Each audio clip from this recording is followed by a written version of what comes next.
All right. Good evening. Welcome to the Neary Building Committee for Monday, June 3rd, 2024. It is 7:32 p.m. We have 6 out of our 7 voting members present, and I know Chris will be here a little bit of a delay this evening, so we should be all present at some point. First order of business is going to be subcommittee updates. While we give these updates, I will pull the Aero Street and Skanska teams over as well, but these may take a tiny bit longer, and we have posted to allow for discussion as part of these updates as well. So I'm going to turn it to Kathy first. And Kathy, if you need to project anything, let me know. Otherwise, you, Andrew, or any of your other subcommittee members can give an update from a finance subcommittee perspective.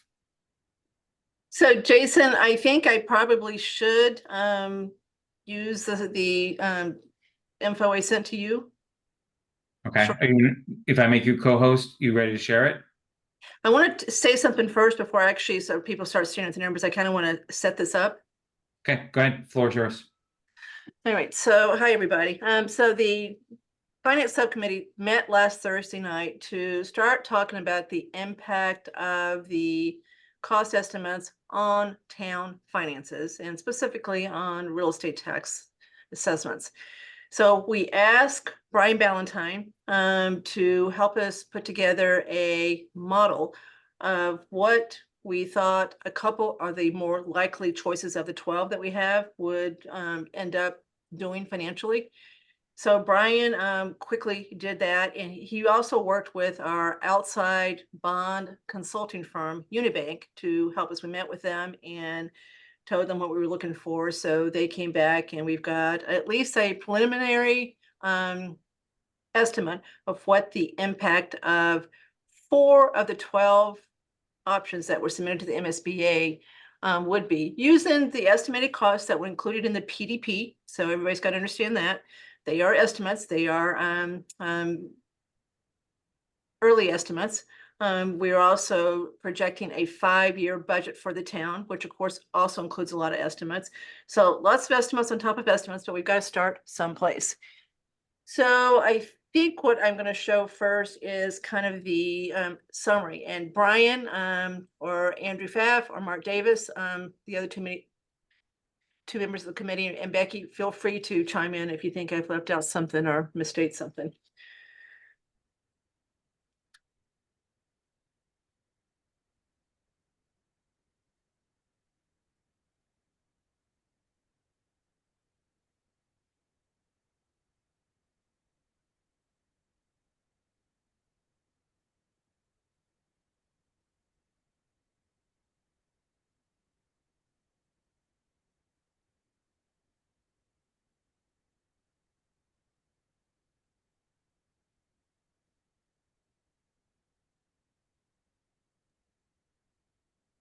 We do not see anything yet, Kathy. Just you shouldn't yet, because I've okay. got there's a couple things. Okay.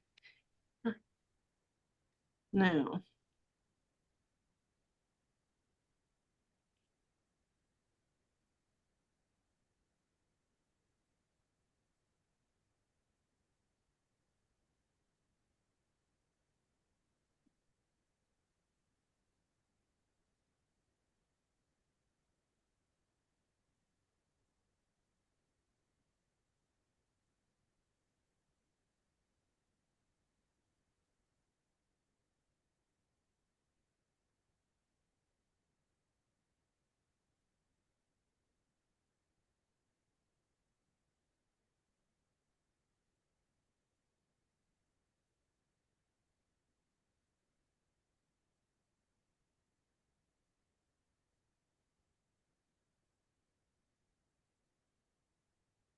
Does everybody see this now? You see a land records email. All right, you're not seeing what I want you to see.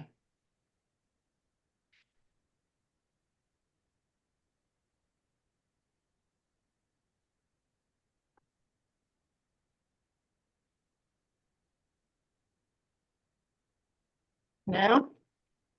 That Yes. looks like what you're trying to show. Okay, so you see 5 years going across the top? Yep. Okay. All right, so this is the summary schedule. I'm going to show you some details in a second, but this is a summary. So this, we looked at basically 4 options because 2 sets of options are pretty close as far as cost goes. So even though we're labeling this is C1 and C4, if you're keeping track of the 12 options that went into the MSBA, it's on page 250 of the PDF. The first PDF that went into the MSBA, the PDP. So if you look at that there, we've got 12 options, A1 through C5. So this is C1 and C4, but it's also really B1 and B4 because the cost of substantially renovating Neary for either 2 grades or 4 grades is really not much different than a brand new school. Everybody agree with that statement? Including our architects that are here. Okay, so what we did is we rounded slightly. So we took the cost of a new 4-grade school and called that $150 million. If you look on what was submitted to the MSBA, it was 141 to 146. So we rounded up to 150. And then we took 82% of that, assuming that our MSBA reimbursement is 18%. And you get 123 million when you do that. So that's our starting point for the first 4 that you see here, the first 4 options. And the reason there's 4, so you're going to see 12 on here. Don't get confused with the 12 that went into MSBA. It's 2 different 12s. It's just a coincidence. This is 12 and that's 12. So what we did was take a 4-grade new school, 2-grade new school. We amortized the debt over 20 years. We amortized the debt over 30 years. And then we did the amortization using a fixed principal payment each month and then a fixed debt payment each month. And you do get a little bit of different answer, not necessarily material, but you do get a different answer. So that's the 12 options.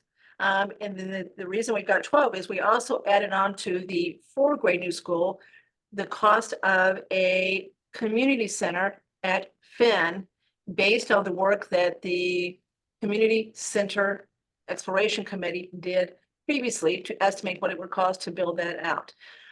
Obviously, that's not under the purview of this committee, but we may be bringing forth both at the same time. We're not sure. So we threw that in there too. So that's at 15. So you're going to see down below in a second, you're going to see one option with 138 million. So it's 123, 123, 123, 123. And then the next one is the 2-grade school, where we used $110 million as the gross cost and $90,200,000 is 82% of that. So far, everybody with me? Okay, so I'm going to keep going unless somebody raises their hand or says something. So what we were trying to do is project the town budget for the next 5 years with the bond payments being fully incorporated at the end. So we basically have a construction loan for a couple of years and we turn it into permanent financing. So this reflects the construction loan as it builds and then ends up with the permanent bond once we have the project done and we've moved in. So Brian took he basically took the town budget for the next 5 years, incorporated everything we know, including the current capital plan that has been developed by the Capital Investment Planning Committee. That includes everything we know about at this point, other than the school. So the school obviously is not in it, but everything else that we know about that we think is coming is included in that 5-year town budget. The other project that's included in that capital plan is the expansion of the library. So that's in there beginning fiscal year 28 as far as the town budget. So right now we're predicting a $21 million cost to the library, of which the state would pay 9 and we would pay for 12. That request to fund the initial design has gone into the state and went in on Friday. They expect to hear back from the states in September and October. So we'll know pretty soon whether we've been accepted into the state library program for at least the first phase, the design phase. So we have put the library in these numbers so that we can avoid trying to cannibalize every other project by this project, which of course is a big project. So if you take a look at the top, you've got the next 5 years, fiscal year 26, 7, 8, 9, 30.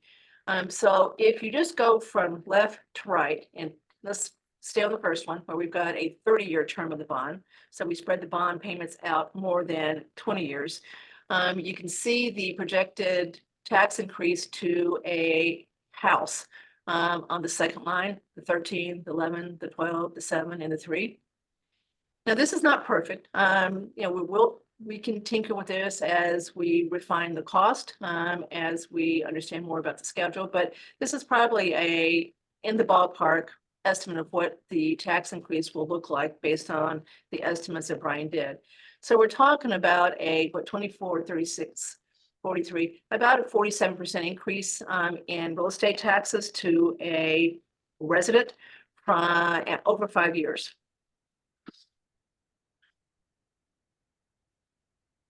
So the average tax bill goes from about $13,000 today to over $20,000 once the project is fully complete and the bond has been made permanent and floated.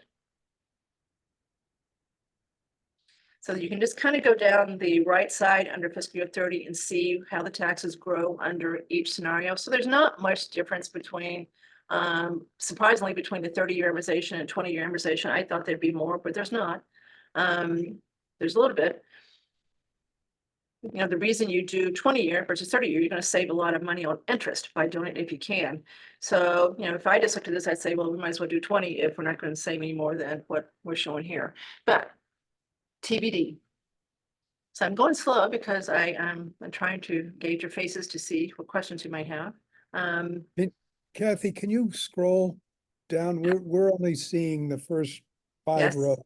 Yes. Yeah, I was going to ask Kathy. I think if you can just show at least the 2 grade versus the 30-year 2 grade versus the 30-year 4 grade.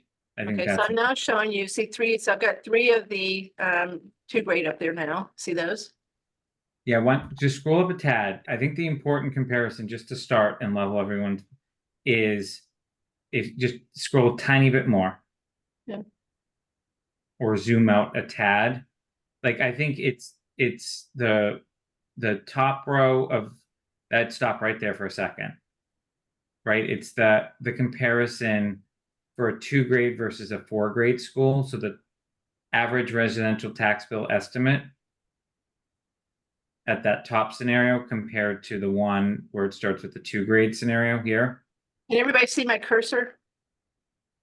Yep. Okay, so see there is the new school tax amount for a 20-year amortization. And surprisingly, I'm comparing 2030, but it's not much different when you talk about a 2 grade. So the difference between the 2 grade and the 4 grade new school is probably not what you think it would be if you just were thinking about this without looking at numbers.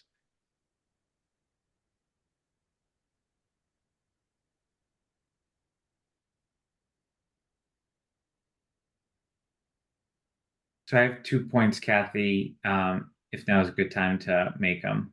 Whatever, Jason. Okay. So the first one I would say, as the chair of this committee, I think it would be really important that when the finance subcommittee continues to present this, because this is going to evolve as the estimates change, right? And I think now you have a great model to kind of show us all the options.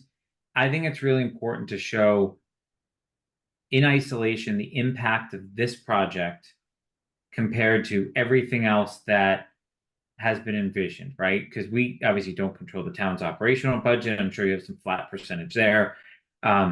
We don't control capital.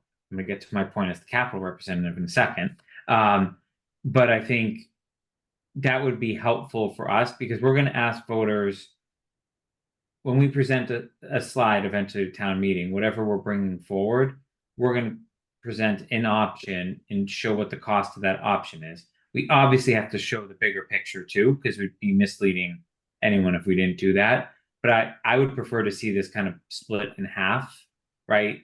And I know the numbers aren't going to be split in half, but show it that way, at least for now. Just that's my first point. It's doable, which is to isolate the impact of this, so you really understand what the increase in taxes is over 5 years for this project. Right. So, which leads to my next comment, which I'm making really as the capital representative to this committee, is when I first looked at this, I was like, this cannot be possibly true. And there's some things in the capital plan that I think the town needs to make some decisions about. I'm not talking about the library.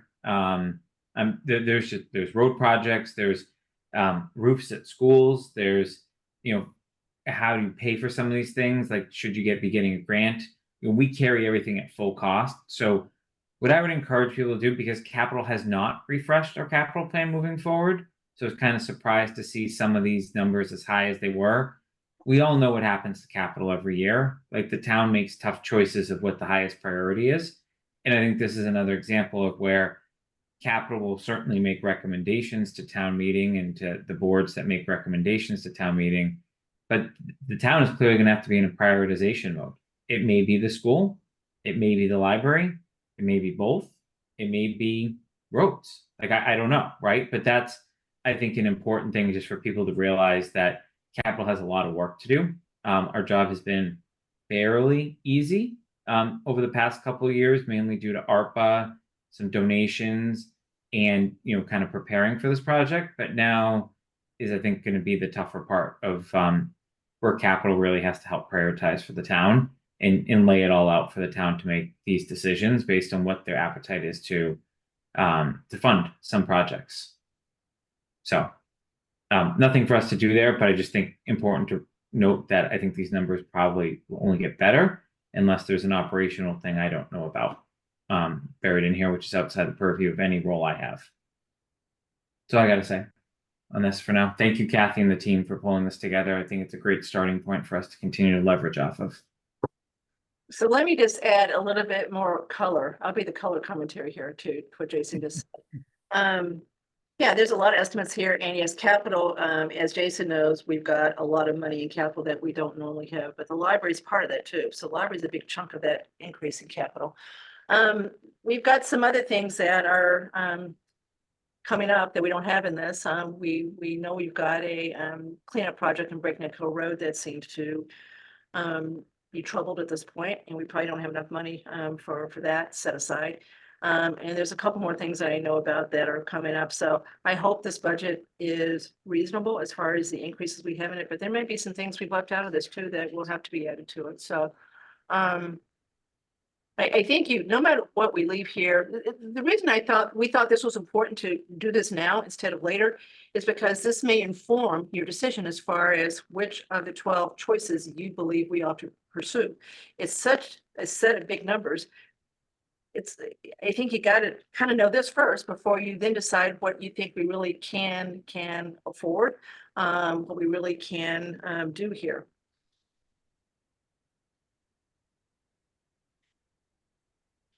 Kathy, I'll let you chair this part and turn it back to you once you're done with the finance subcommittee.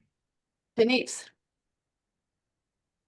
I guess maybe I look at this a little differently. I think that our role is to decide on the tax implication for the school versus the entire town, because I can just think of somebody saying, well, I guess maybe I'm not going to vote for the school because I really want the library and that's involved in this. And I'm looking at the numbers based on totality. I think that, and as I understood it, we're going to go to town meeting with just, our proposal for school. And I think you tend to confuse people. If we're not sitting at a regular town meeting whereby you're deciding on every single thing. So I don't want to get into, I'm scared to get into a situation where it's going to be, I want to take this little piece or that little piece because I want a library or I want this. I think the job of this committee is to make a decision that's good for the schools, it's good for the town, and what impact we are going to bring to the table for this particular project versus the others. Not that I don't care about the others, I do, but I'm looking at our role. So this is good, but again, I would love to call out all these other things and just look at what the impact of this particular project is going to have on the tax rate. And again, making sure that the number that we subtract you know, in conversation with our consultants, that this is the right number, that we're gonna end up only getting 18% from the state, so that we go to whatever meeting town we create for this particular thing with a proposal that shows they're exactly not inflated stuff. They need to know what the school's gonna cost them. Not everything. A regular town meeting is what we do everything. So that's just my 2 cents. Denise, I hear you, but the people who come to the special town meeting are gonna wanna understand what their taxes in total are gonna look like. They're not gonna necessarily care what they're paying for. They're just there, they care about that total bill. Now, one thing I should have added at the very first, which Andrew's probably about to remind me, and Brian, we expect a tax override vote in 3 years, even without this. So our finances are already being stressed, even without a new school project. So that vote's going to take place too, unless we're wrong about where that's going. But we've done it a couple times, and we keep coming up with an override. So that override has been assumed that we would get a positive vote for that. And so we've already increased taxes with that, and then this comes on top of that. So it's quite complicated what we've got to present in a way that makes sense to people.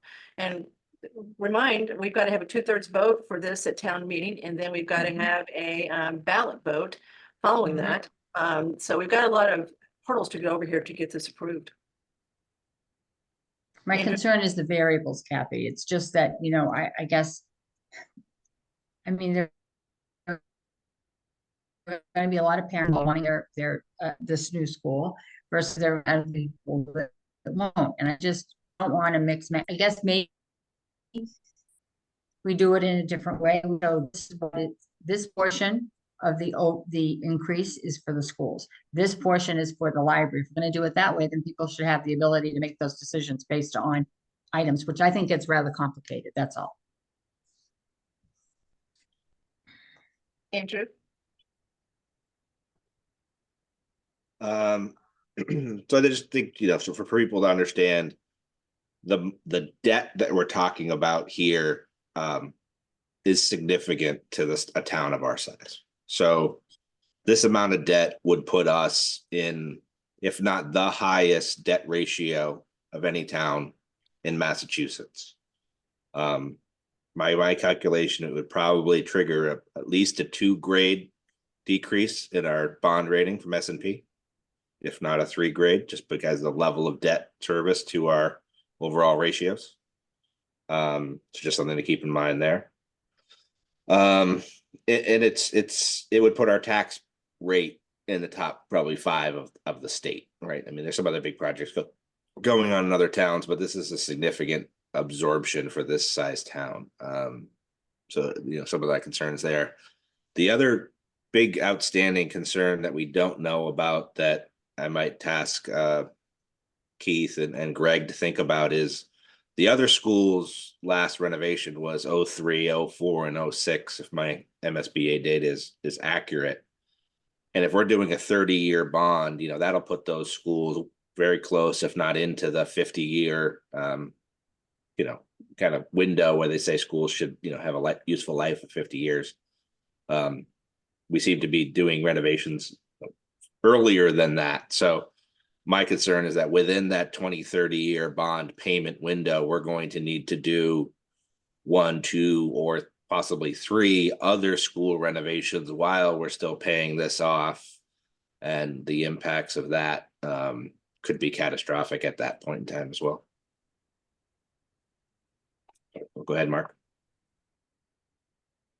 Yeah, I actually happen to agree with Denise a bit.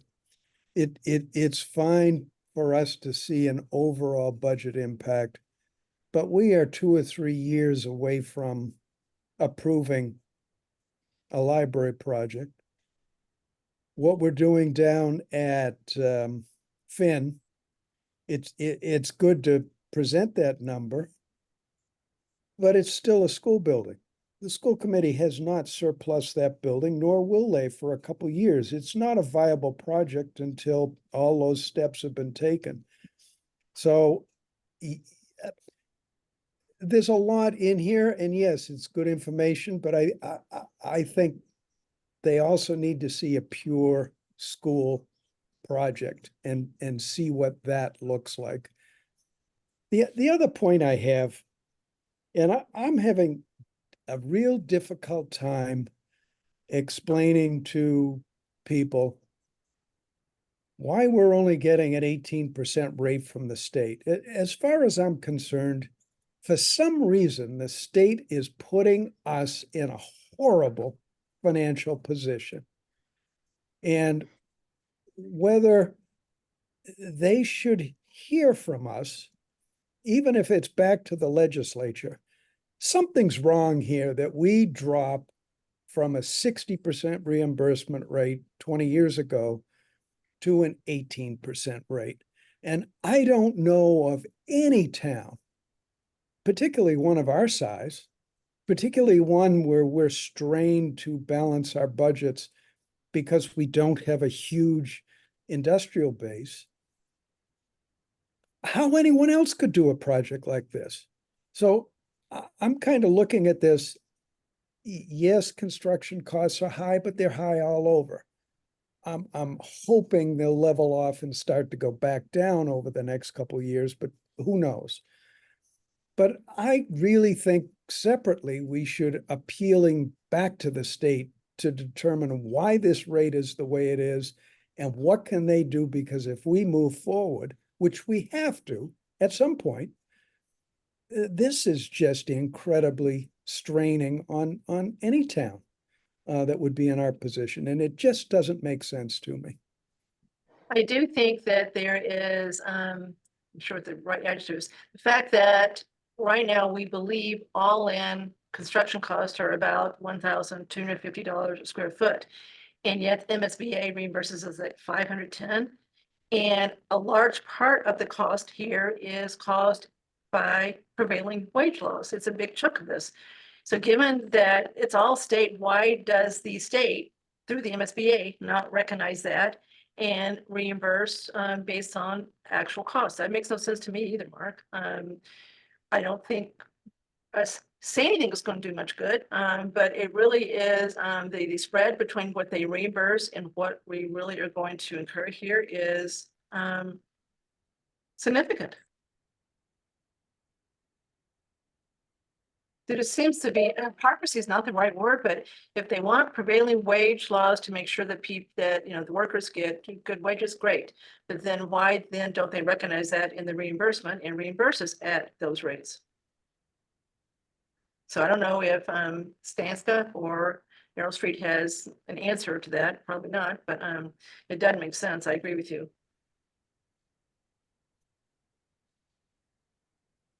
I think And given what we have ahead on the agenda, Kathy, is there anything else pertinent tonight from a Oh, yeah. finance perspective? I want to reply about the library. So this is what we've got to be careful about. So the last time we did a big project was the public safety building, and the advisory committee called all departments in to, I mean, we formed a subcommittee and formed and brought everybody in to determine what everybody's wish list was to make sure that the public safety building project did not cannibalize those projects.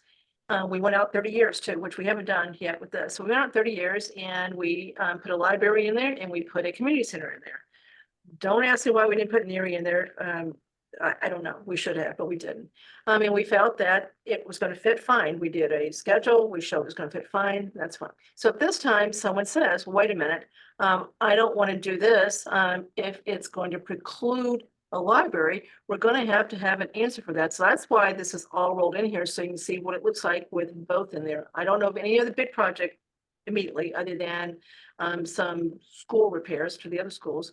So I do think you've got to keep the library in mind because it's a very popular project. The state's going to reimburse more than or almost half of that one. So I don't think we can necessarily do this in a complete vacuum. You can do that. You can show the truly tax impact per house for this project.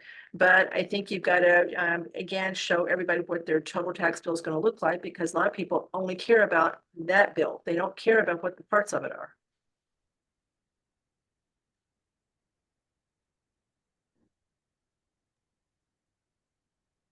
So Jason, that's all I've got, unless there's any more questions. we will keep this on the agenda. I know this is the um, first blush, and I guess, I'd ask the finance subcommittee to react to some of the commentary of, future presentation, and come back to us like when you're ready. And obviously, as these numbers evolve over time. Okay. All right, I'll have you pull down the screen, Kathy. And I will transition to communication subcommittee update. Very quickly, the communication subcommittee did approve a release that will be going out soon. We're coordinating around other communications, so the expectation is it will go out in and around the end of the school year, which is next Thursday. So we will send it once, but it's already been approved. The committee doesn't need to meet again. And we are working with Skanska to finalize a communication plan. They have a template that they had presented to us at the very beginning of the formation of our subcommittee, but it will have some very structured guidance just to make sure we all stay in sync as the project goes, and it's a template from other projects. It's not something we're kind of creating from scratch. So we have not approved or seen that again, so they have some homework to do, and then the subcommittee will meet again on that. And then the subcommittee will also be meeting in the short term to talk about how to continue to get public feedback throughout the summer months. And I expect that will be a regular agenda topic coming back to the full building committee, based on some of the decisions we have to make, and making sure that we've solicited the right input along the way. Questions on that? All right. Sustainability subcommittee is kicking off on Wednesday, so they will have substantive updates moving forward after Wednesday.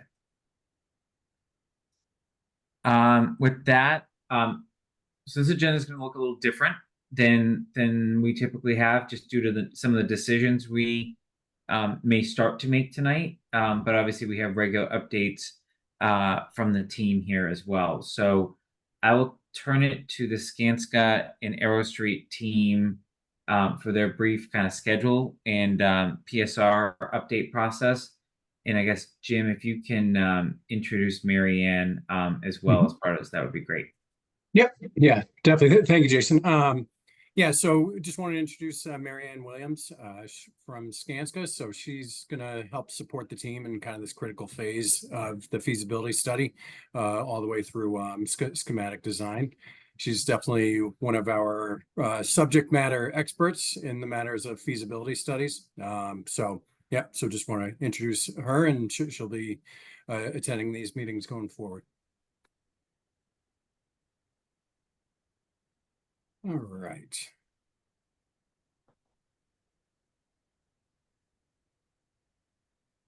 So what we wanted to do tonight, just as we are getting into the preferred schematic report phase, just make sure everyone understands what the finish line is. So that's the actual PSR that goes in at the end of August. So we want to run through everything that's included in that submittal, so that as we're going through the process over the next couple of months, everybody has a good understanding of where we're going. So first, obviously PSR phase, module 3B, and I will continue to repeat this one. The ultimate goal of the feasibility study is to develop and evaluate alternatives to determine the most fiscally responsible and educationally appropriate long-term solution for the district. So that's the real goal of everything that we're doing. So first, the purpose of the preferred schematic report, obviously summarize the process of conclusions of the preliminary and final evaluation of alternatives, document the selection of the preferred option, address any of the questions that are raised from the MSBA on our PDP submission, and identify any substantial changes from the PDP submission. So that's the overall purpose, and just stop me if anybody has questions.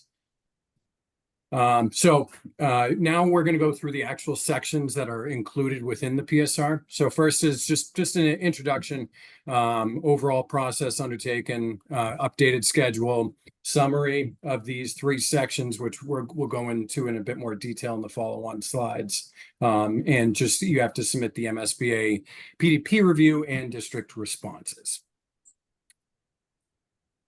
So first, there will be an existing conditions section of the submittal. So you identify any changes, any new information that you've received since the PDP, and any impacts of that new information on our final review of the alternatives options. And this is key, that any additional, identify any additional testing that is recommended in future phases. So that all has to be included within our submittal to the MSBA. Any questions there? Okay. All right. So next is the final evaluation of alternatives options. So we must include 3, and we also must include one that an option that is renovation and or addition of the existing facility. So within the final evaluation of alternatives, we have to include a site analysis, student impacts of construction, the conceptual, architectural, and site drawings, and how those satisfy the educational program. That's key. That's where we're showing our work, basically showing that the building that we're designing is meeting the ed program. Outline of the major building systems, the total project budget, permit requirements, including estimated time to acquire. That's also a key piece to know going into the evaluation of the alternatives.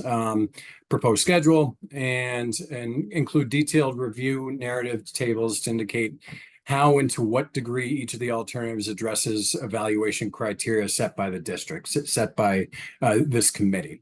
And we will go into those evaluation criteria in a bit more detail as we get further along in this phase.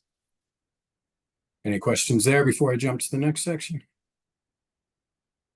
Okay.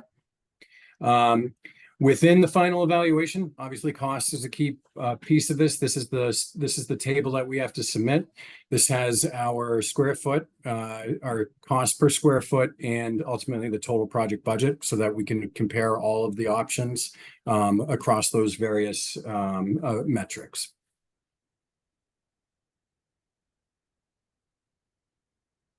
So the final section is the preferred solution option.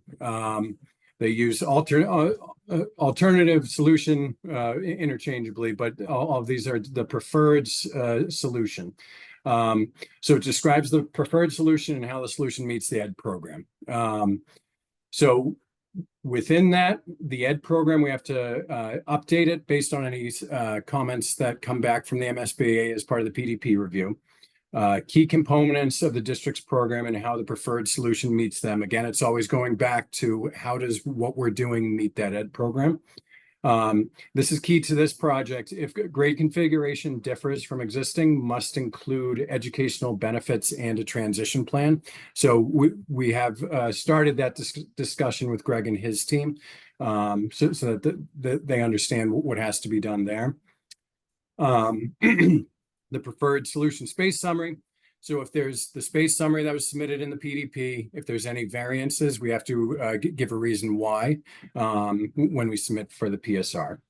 The sustainability documents. So this is why we're getting the sustainability subcommittee together Wednesday.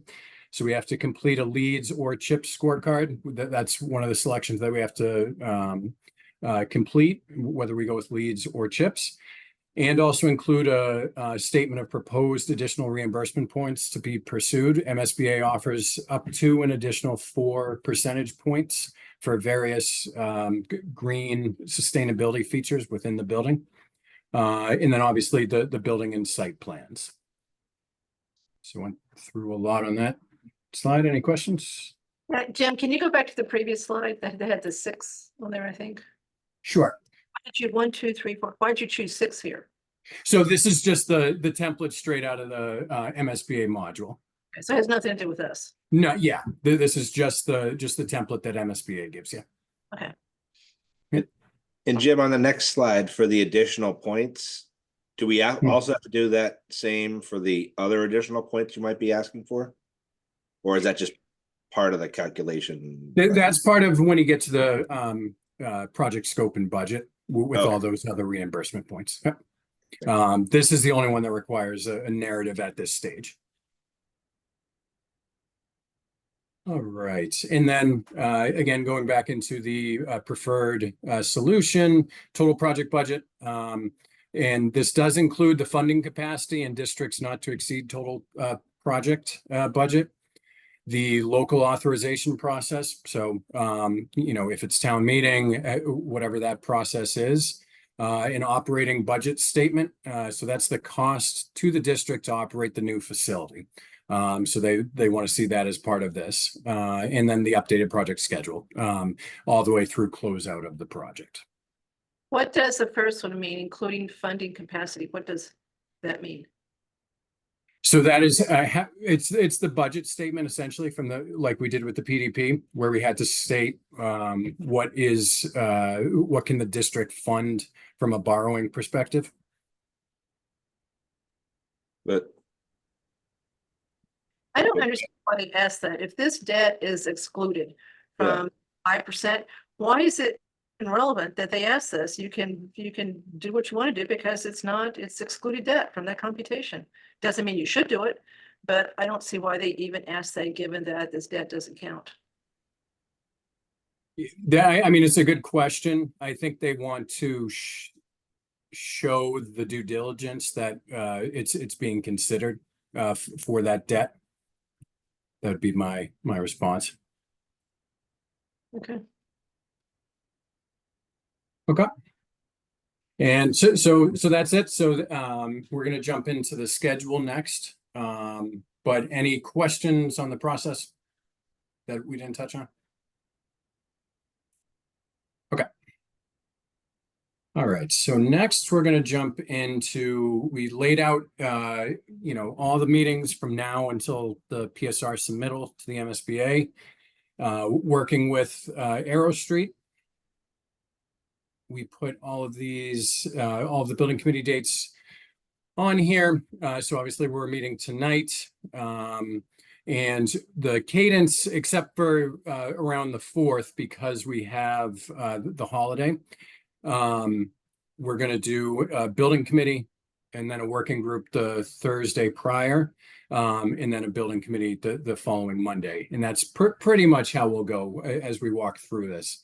So that's for two reasons, obviously, so that we can give the Arrow Street team time to, you know, work through their design, answer questions, and just have ample time for us to, because we did talk through meeting weekly, but I don't think there's enough time to develop new information in that short of an amount of time, going from a Monday to a Monday.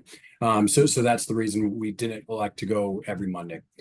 So yep, June is fairly straightforward. We did put on the MSBA comments on the PDP. Those are due to us by next Tuesday.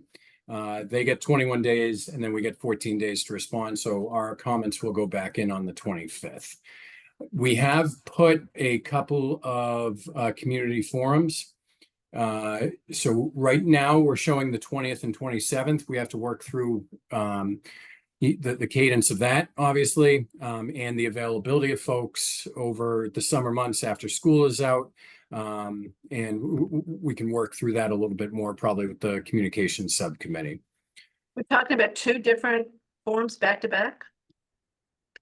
That's what we have right now. I think we have to work through the schedule a bit. But our thought process was giving folks, if they couldn't make the week before, that there's another opportunity 1 week later.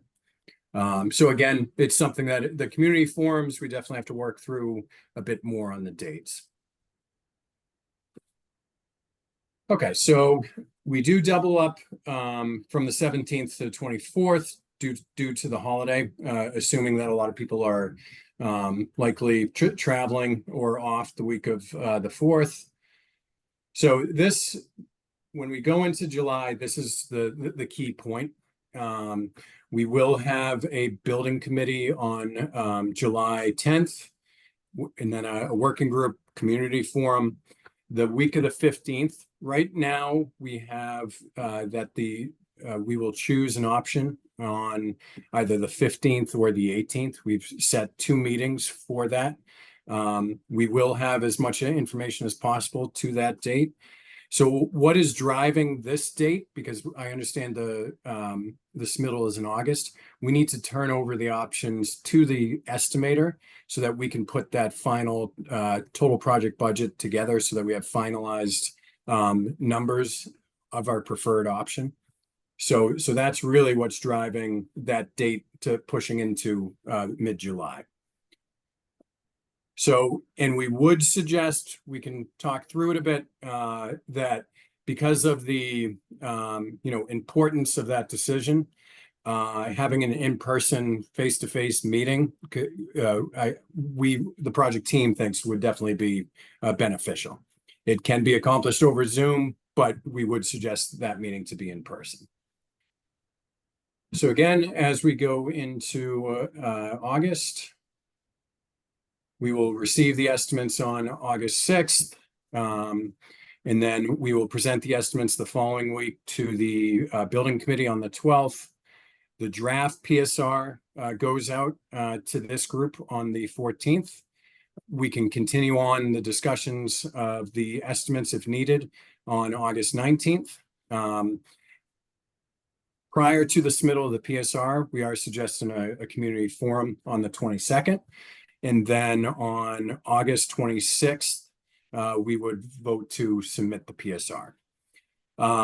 It is due because we have to be a certain time away from the next board meeting to MSBA. So it is due on the 29th of August. So we're just giving ourselves a little bit of float room there in case there's, a lengthier conversation on the PSR.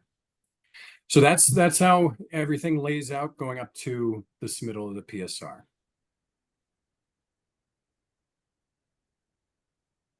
Questions or comments? Any questions? I'll just sneak one in here. Which is the proposed in-person meeting again? Is that the 20? So that was July 15th and July 18th, these 2 meetings, because that's when we are voting and discussing the selection of a preferred option. But one in particular was kind of the recommendation is Oh, the in-person? yeah, those 2 meetings. Yeah, when we're Both- actually Both Yep. of them? yes, we would definitely suggest that Okay. up for discussion, but that would be the project team's suggestion. Kathy? So go back to August for a moment, Jim. Or go Yep. to. I don't see any benefit of doing a community forum on the 22nd. We've already made your decision at that point. So I guess that should go earlier where input could still be taken into account. I don't see, to me, it's too late on the 22nd. So the rationale, so that was candidly, there's a lot of community forums. And I think the communication subcommittee needs to figure out what the right cadence and how to do these, given you're in the summer months, this entire period, right? Like nothing's going to be decided before school breaks next week. So, in my opinion, the only purpose to having one that late is to educate folks on what we are submitting. At that point, in to get a barometer of the community. I agree, it wouldn't necessarily change what you're doing, but it certainly helps to, right? Like there is a potential scenario here. I hate to suggest it, right? That we decide that we're not ready, right? And that right, then we obviously there will be a ripple effect that the committee will have to understand what that is in terms of timing, but that was the important barometer for me. And the reason for that date, Kathy, is that most people are, given that the school starts the following week, right? You start to have kind of people starting to get in that mindset again of re-engaging. I just struggle with the how much engagement we may or may not have over the summer. Yeah, no, I agree. I know it's a problem. Given we haven't had much engagement even with school in session, I think it's worse. So if this is too rushed, and we really feel like we can't get this done, given the magnitude of this project. Is there such a thing as an extension from the MSBA? Is there more time that you can ask for? So it's all based off their board cycle. So when their full MSBA board meets. So they meet every other month. So they're meeting in October. If this were to slide, it would be we'd be going in the December board meeting. So the amount of time that Arrow Street needs for design of the schematic design portion, we would be likely pushing the vote by 2 months as well. So it all everything gets shifted by 2 months if we were to shift to a different board meeting. The deadline is based on when we can get on the agenda for the October board. That's the August 29th date.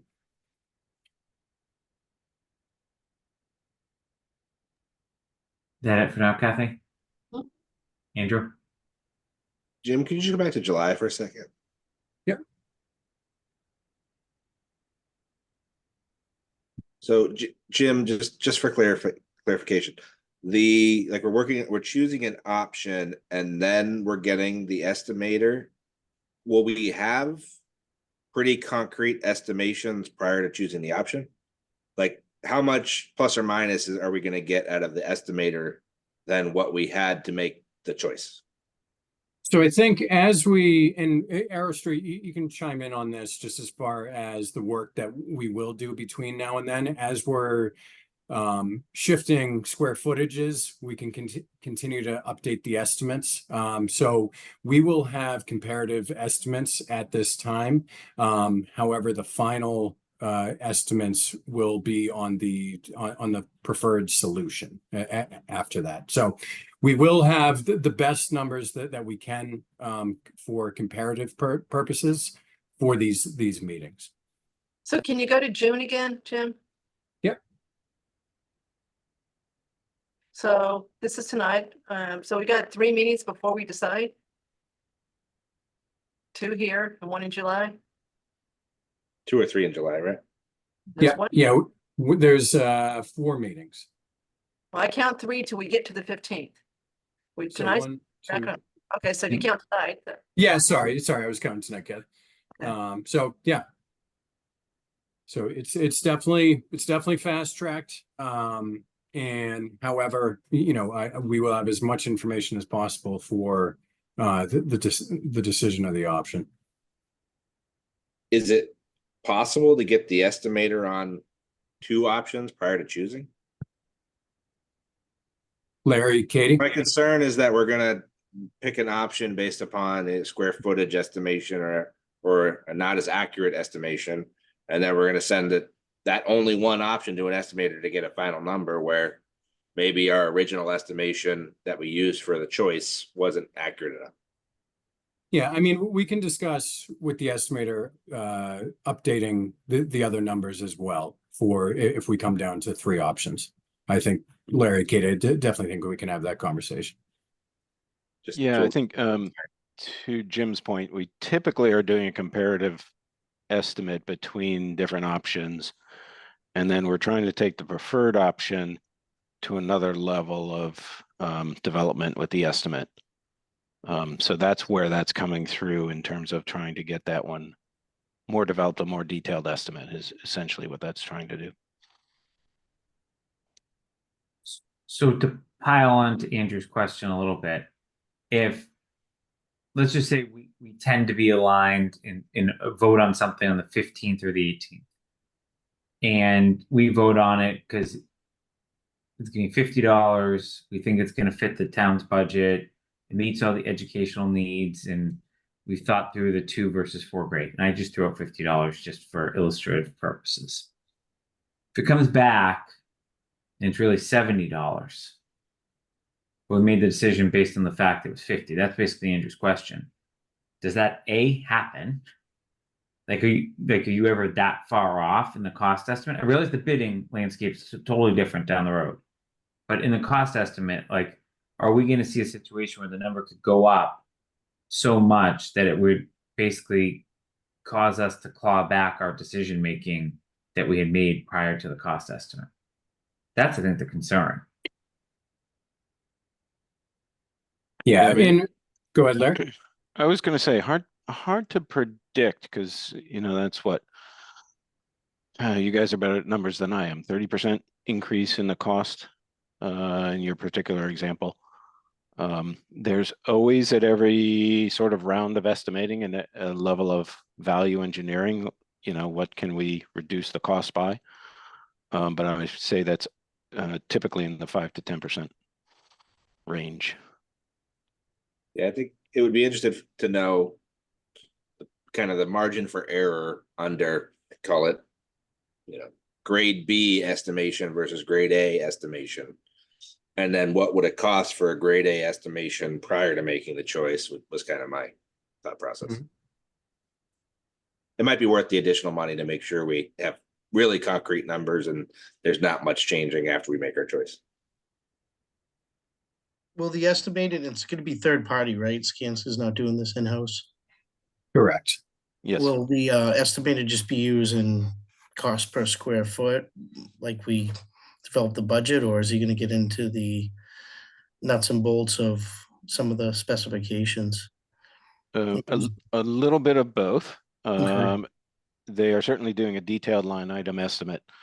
And then, but oftentimes there's insufficient information, so they're using some standard numbers for some aspects of the work. When you think about, like, just some of the sustainability items we're talking about with, that could drive the estimate way up, geothermal, PV. Yep. Those have significant impact on the project, and just wondering how those, will they be considered at the estimating stage as a, high ceiling to start from? Yeah, at the moment, we've carried geothermal as an add alternate. We haven't assumed it's part of the base project. And so we've priced it to get a number that said if you wanted to add it to the project, as it were. I'm trying to remember, I think it was 5 million, 7 million, something like that. Thank you. All right, Marion, did you want to respond to any of that? Yes, I did. One of the things to consider here is that at this stage of the project, we're just looking at blocking diagrams. And so when we say comparative analysis, this is really highly conceptual. So it's order of magnitude. As you get further down the road with developing the design, then you start to get a more refined estimate. But at this stage, a conceptual estimate, it could be plus or minus 15%. So that's why you see the range there, the high-low range.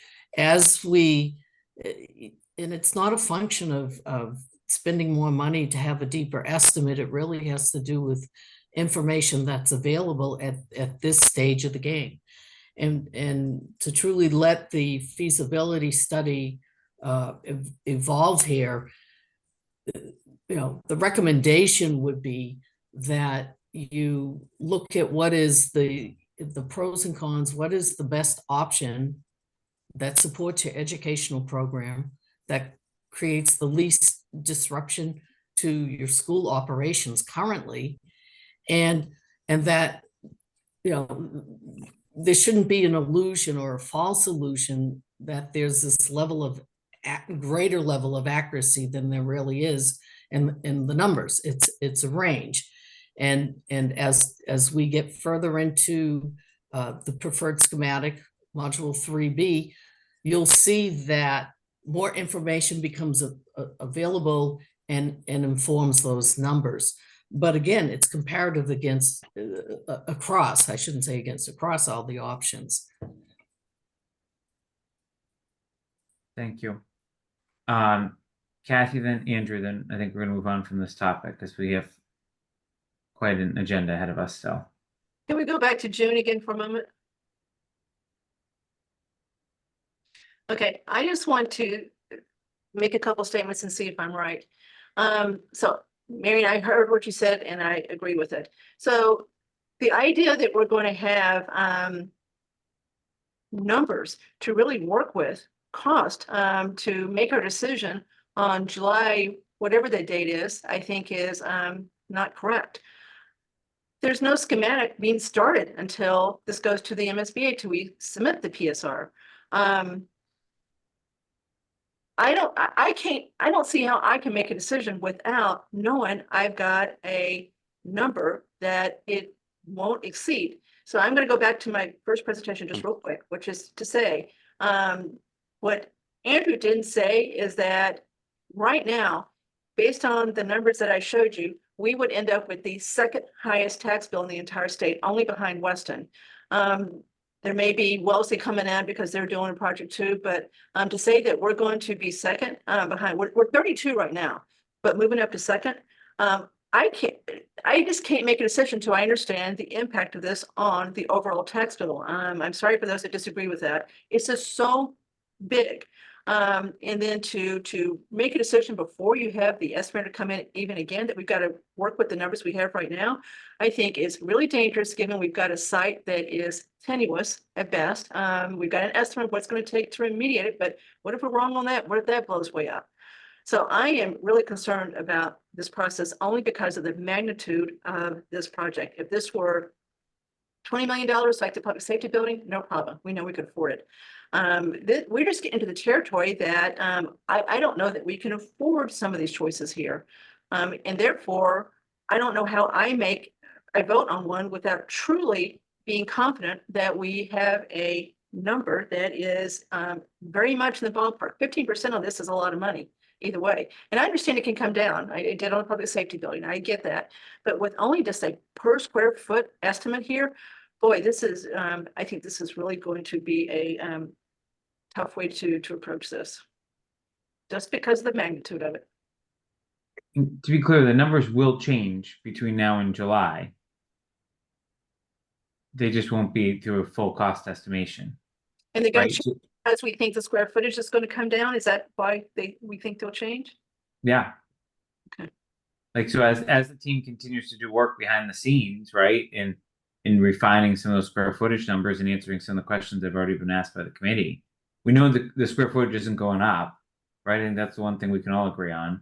So the numbers we're working with today, Kathy, obviously, are gonna they'll be refined, right? Whether they're refined enough to change the outcome of Andrew's math in terms of where we fall, I think is to be determined. And I go back to the statement I made during the finance subcommittee section of, I think we need to piece out the components, right? To see how many of those capital projects that are in the capital plan, like how viable are some of them, right? And how much of them like are wants versus needs, right? Including some of them are school projects, right? Like there's a roof on a few of the schools, right? And like what is the team carrying for that? Like, does it assume MSBA reimbursement? Does it not? So I don't want to paint a doomsday scenario yet. I mean, we definitely have our work cut out for us. I don't think anyone's going to disagree with that, but I also don't think the round numbers we saw at the beginning of the meeting are the numbers we'll be voting on in the middle of July. They can't be based on the discussion to date. So Jason, I agree with, I don't want to do doomsday either. I just want to at least be cognizant of this is truly a whole different scale of project than we've ever seen. But you know, Southborough's got three things that don't help it. Number one, it's small. Number two, we're 84% residential. So it's, you know, the taxes are going to be borne by houses. And number three, we don't have a rainy day or stabilization fund to speak of. So we have nothing that we can pull into to try to mitigate this. So none of that helps. Andrew? I think that my last point is, I think when we, on the estimator, will we know anything having to do with kind of the site conditions in terms of septic, or whether or not we're going to need a treatment plant? Like, well, I think of it from, you know, personal life, right? You know, you look at a piece of land, you perk the land, you understand what it could do, handle from a septic, you design that septic, and then you go and you get your building permit, or you design your house based upon the size of septic that you could put in. I feel like right now we're designing the house, but we don't know yet if we could put a septic in. And I think that's something that personally I'm going to need to know before I can even choose not even the school, just the site, right? I think that's the piece that is kind of out there, that's outside of the square footage of the school. That's still a red flag question mark in my mind. And I don't know if we'll get to that before the July piece, but in my mind, I think we have to. Larry, Katie, did you want to speak to that? Yeah, I was just gonna say, we're continuing to dig into as much information as we can get about those conditions. I've had several phone calls and our consultants are digging in on certain aspects of it. So I think we're gonna have a clearer picture of what's going to be necessary. It won't be, you know, ironclad, but we're getting more and more information with every day that goes by about the conditions that are there. And the conditions of, say, the septic system itself. So we're continuing to dig into all of those and get more and more information that we will feed to the estimator. And we can also get information about specific parts of the estimate. They don't have to do a full estimate, but we can say, here's something that we found. Can you give us you know, a cost for this? Or how much would this bring this down? Depending on what we find. Great, thanks. Kathy? So, given the uncertainty of the fields next to Neary, it seems to me it'd be prudent if we kept in mind that there may be a couple of parcels very close to that we keep the campus feel that we should continue to at least look at as alternatives. That might be a lot cheaper to buy than this mitigation we're talking about, and would also cut down the distraction and the disruption that removing all that soil is going to be in the whole project. So I'm just throwing that out there. I know it's late in the game to do it, but I do think there's probably a couple parcels we can look at that are very close by.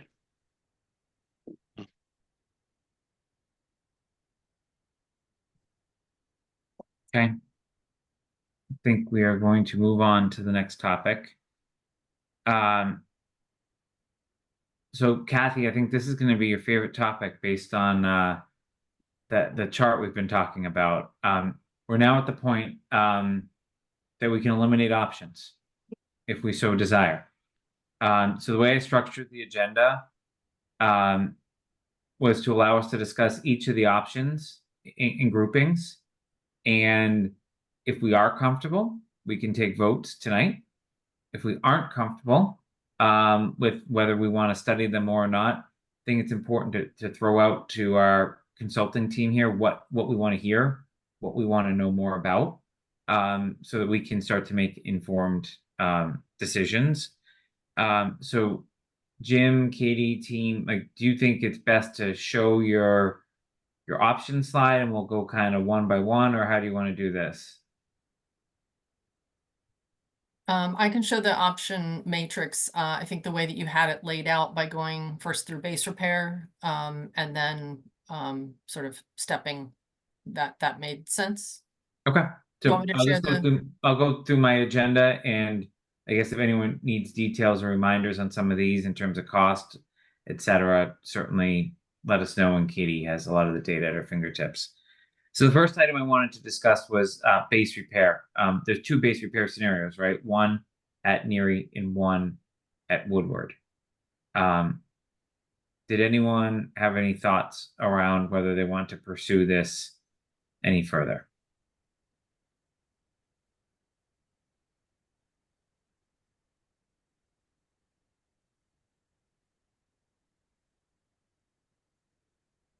Oh, come on. All right, so to summarize, cost-wise, this would be the least costly project of all the options we have in front of us. But my understanding is it does not meet the educational vision of, including the space, of all the work that the district did with Mike Perillo and the educational visioning. Is that a fair statement? Yes. Okay, Yeah, so Kathy, essentially you're fixing what you have today. okay. So I got two hands by summarizing, so that's good. So Kathy, then Andrew, then Mark. I didn't want it, I wanted someone else, so no one else raised their hand, so I did. So go ahead and go to Mark and to Andrew on these two. All right, Mark, then Andrew then. Oh, well, Andrew was first. Yeah, we're switching it up. Any base repair project means that we're gonna have to move those kids out of that school. It can't be done while our kids are there.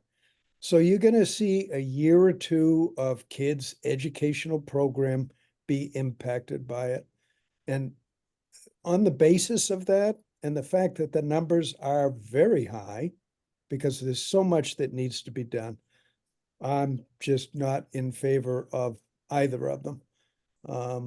I just have an issue with the kids can't be in a school when you're doing those kind of repairs. And I completely agree with what you just said. Let me just make sure we're considering all things with that. Is if Greg told you he had housing temporarily for those 2 grades, which I'm not saying he does, right? There hasn't been any study done of this. But if we knew we could move the students based on the current enrollment for 2 to 3 years, does that change anything what you're saying? Because I think it's an important thing if we vote this out, that we need to be able to articulate to the town that we've thought about everything. It doesn't change anything. The 4th and the 5th grade, having brought up 2 kids in the system, are real pre-development years. And there's a lot going on that, even if it remains a 2-grade school for a while, you're going to incorporate all that's needed to transition them to middle school, which is a huge step. If you took a grade and stuck it at Trotter and took a grade and stuck it at one of the other schools, they're going to lose that transition because of all their friends in the other grade.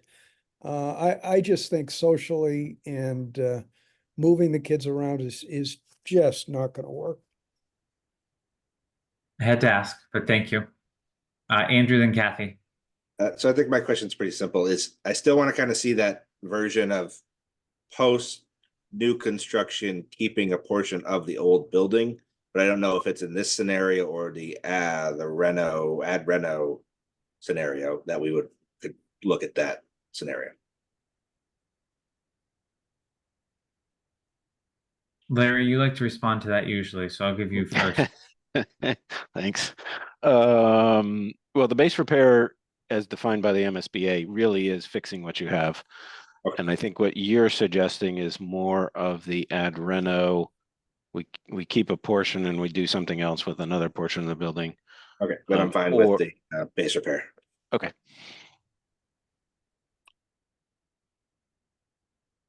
Kathy.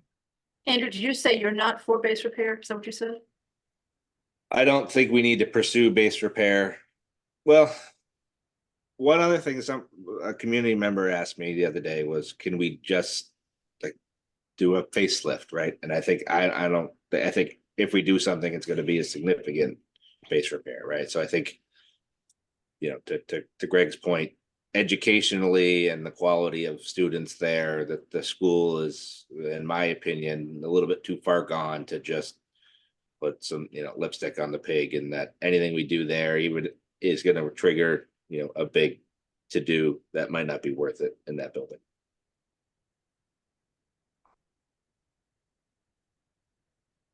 Kathy. Oh, sorry, Larry. Did you have something to say on that? Yeah, I think, Andrew, your point there is absolutely what the MSBA asks us to do the base repair about. If you could just fix what you have, what would it cost? And, when we run those numbers, it's really quite high. And so that's what often drives the decision. And then I think Mark's point about what do you do with the kids during the construction is an important consideration.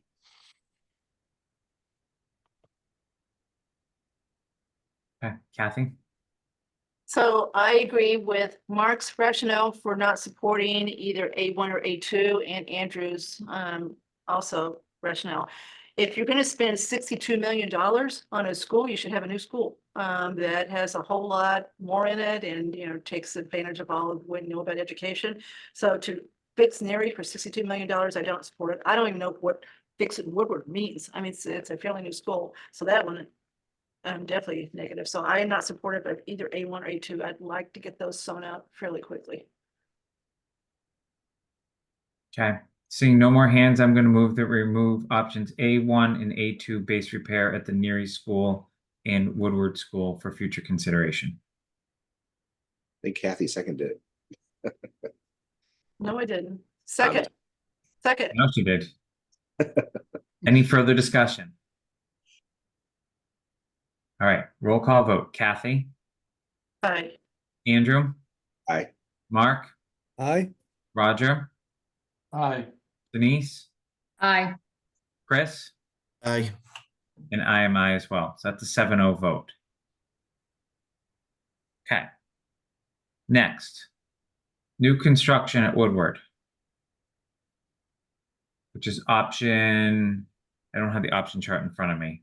Yeah, Jim, would you mind putting up just the presentation with the, the B1, Or B2? Katie, yeah, I Katie, have it if you Ready? can. Okay. can I- yeah. you should have access, Katie. So Jason, you got to say which school population too. So you got two there. You got the Yeah. four. That's yeah, exactly.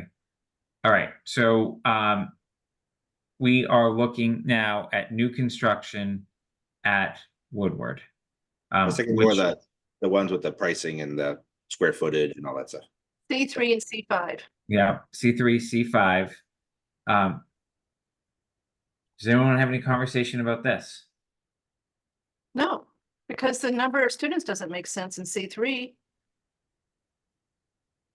Yeah, and I just cannot see building something new that you already built new 20 to 25 years ago. Yeah, again, you gotta start thinking about how we're going to present this and to talk about a new school or something that was 20 years ago, I think would fail. Yeah. All right, I'm gonna move that we remove option C3 and option C5, which is the 450 and 610 student population for new construction at the Woodward School. Second. Heard Andrew, I think first. Is there any further discussion on that? Okay. Roll call vote. Kathy, Aye. Andrew. Aye. Mark, aye, Roger, Aye. Denise, Aye. Chris, Aye. and I am I as well. Did I miss anyone? Mark your hands up. yes. And maybe Larry can pipe in. Just from the communication side, if anyone needs a big answer to this question, why these were eliminated, it's not only the code issues, which we can all talk about, but it's the whole energy retrofit to meet the new energy code. And even Woodward, that's 20 years old, has to go through that as well. And if I recall, those numbers are significant, and that's what was driving these numbers up. So I think we just need to keep that in mind. And Larry, you can tell me if I'm wrong, but I think that's one of the big major numbers that triggered this in both the schools. Well, yes, the base repair, we were carrying a lot of money for upgrading the envelope of Woodward. Right. In the new construction, essentially, we're assuming the students are relocated. The existing building is leveled. A new building is built, and then everybody moves back. And I think it has sort of the worst of everything. You've got a reasonably good building that you're going to then presumably demolish. You're relocating the kids to some temporary situation.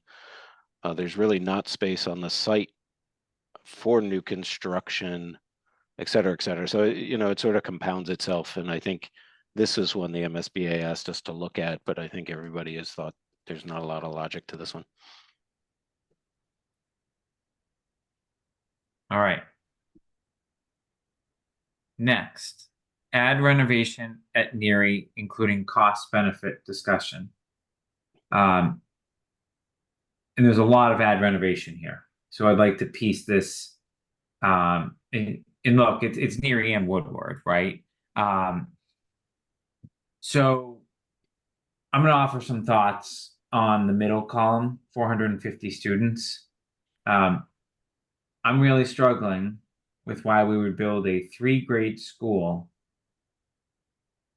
when we know that it's just physically not possible to even have the option for the school committee to close another school, which would leave one school completely with 1 grade. So empty, without a culture or a fabric. Like, how do you have a 1-grade school?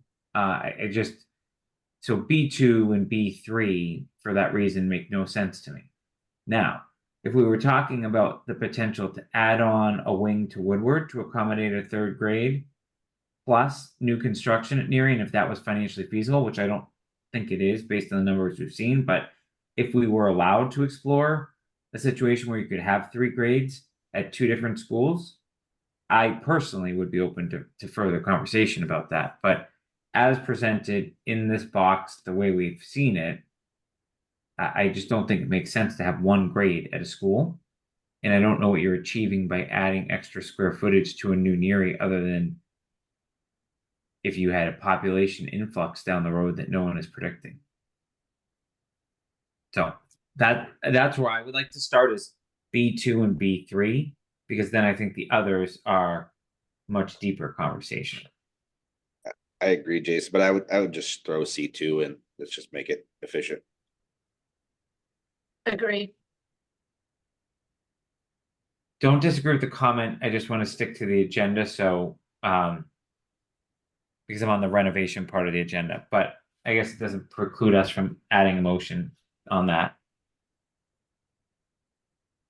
Any thoughts or objections to B2, B3, C2? All right, so combining our next agenda item, I will move to remove B2, 450 student expansion or renovation at Neary, B3, 450 addition renovation at Woodward, in C2, 450 new student, new construction at Neary. Is there a second? Second. Is there any further discussion? All right, roll call vote. Kathy? Aye. Andrew? Aye. Mark? Aye. Roger? Roger's on mute. Yeah, he's not moving either. Is he frozen? Right? He's I'll go to Denise. Aye. Chris? Aye. I, and I think we lost him. Right? Anyone else see him? Popped up. Oh, nope, he's still there, frozen.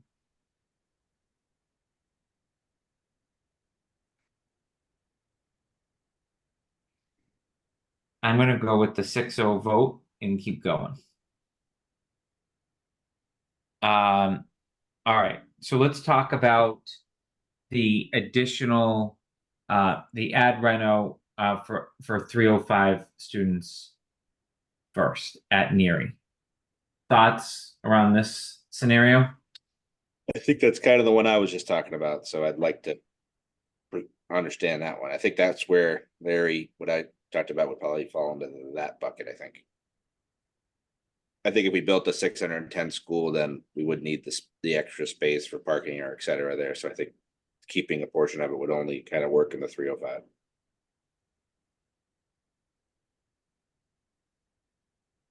Kathy, you have your hand up.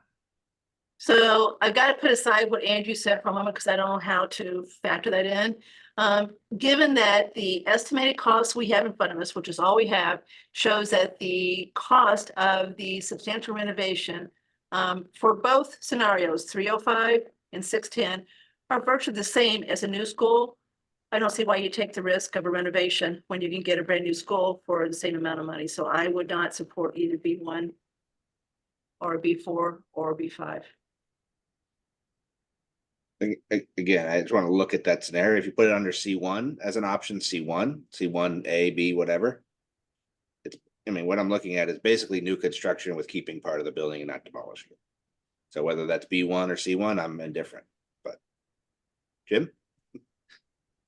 Yeah, just when we went through the PSR, MSBA requires that one of the final alternatives that is reviewed is an ad reno. So we are required to at least do one. So I guess the question for the committee is, so Andrew, let me respond to your comment first. I'm not sold on your concept, but we can continue to look at it.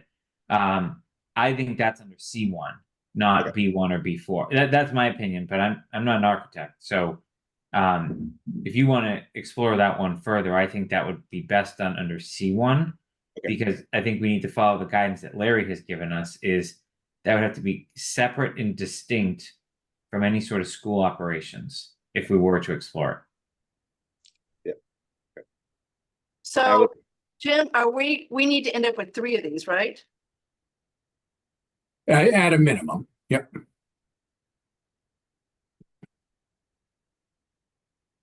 The only thing I'd add at this point is you don't necessarily need to narrow it down to 3 tonight. Thank you, Larry. Yeah, I agree. So let me ask it this. How are we going to get this done? Yeah. So let me ask our consultant team from an outside in perspective. Between B1, B4,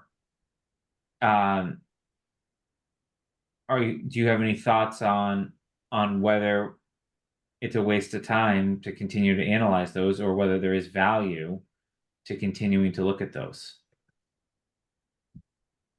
And how would you differentiate between the 2 models in terms of the student count?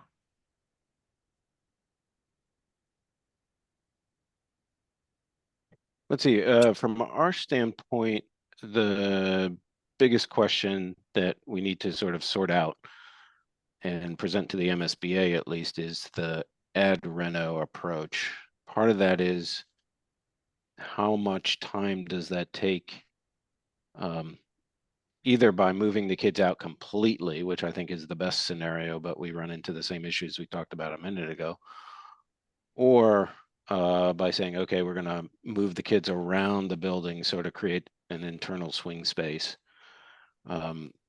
For instance, on the 610 scheme, you say, okay, we're going to build a new classroom wing.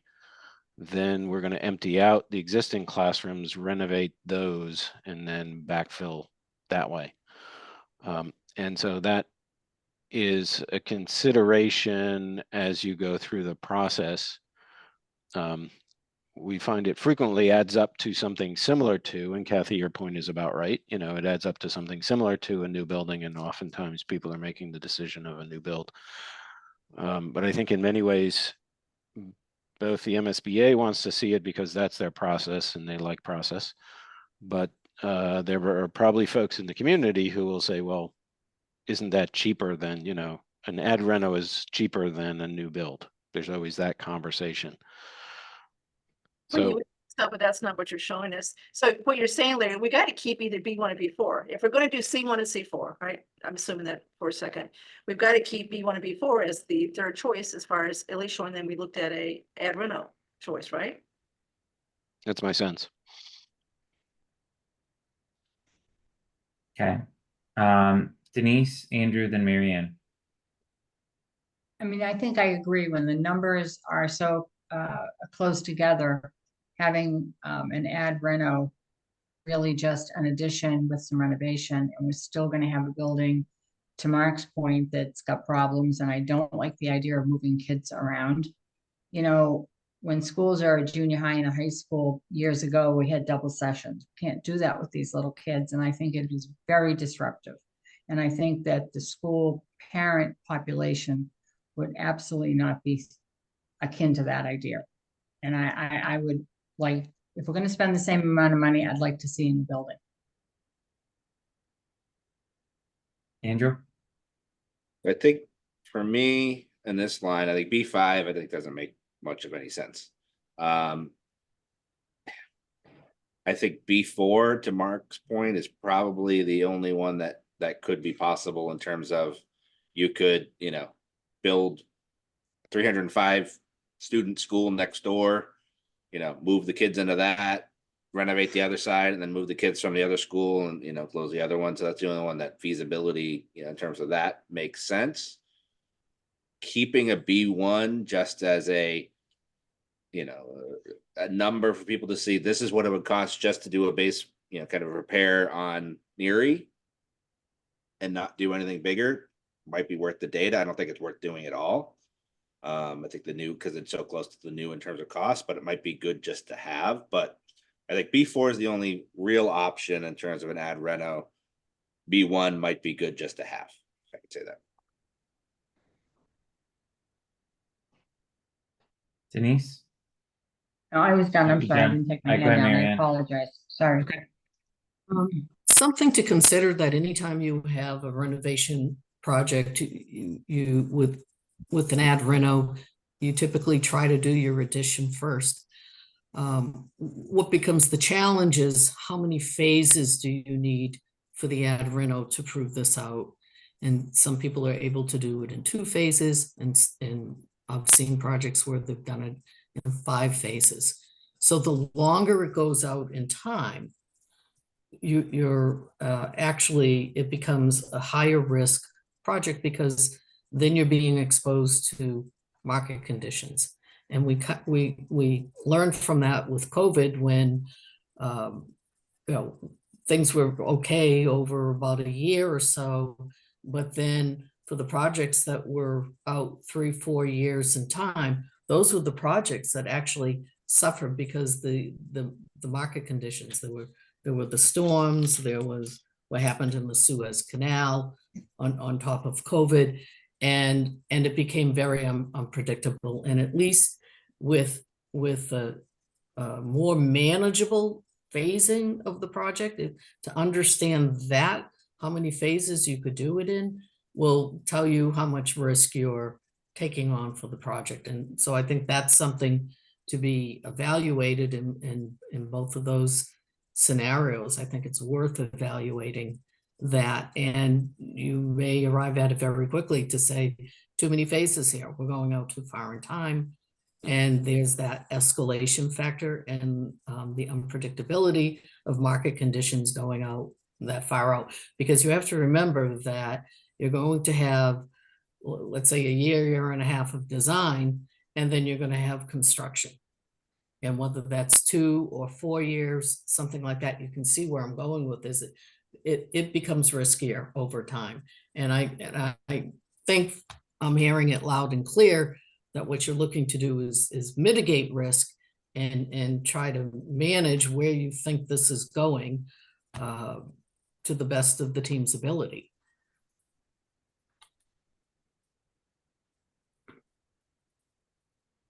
Kathy, then Mark?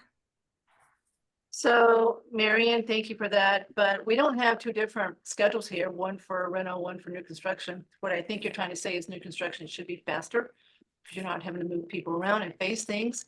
But we don't have 2 different schedules we looked at. So did the estimator consider that at all when they put together the cost for the ad reno versus a new construction? Did they use a different timeline for the reno? Does anyone know? Typically, yes.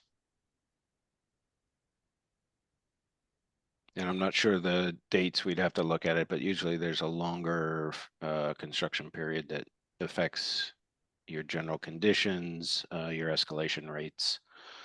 So I have it up actually. So B1, we actually have is 24 months. That's what was included in the estimate. B4 was 36 months. Construction time? Yes, this is construction time. C1, new construction at Neary, we're carrying 40 months actually. And C4, 30 months. So, and that's all just estimated in the PDP estimates. I thought we were trying to move in August of 28. and we start constructing in April of 26. No? Yeah, I mean, it's all estimated right now. So I think that's the current duration, and we'll have more information at the completion of this phase, obviously. So what's the number for C1? C1 was 40 months. Well, that makes no sense. Yeah, it doesn't make any sense. Yeah, that's a curious one. We should go back and look at that. Yeah, that should be 30. Yeah, Should be 6 months, should be 18. It's almost the opposite. Yeah.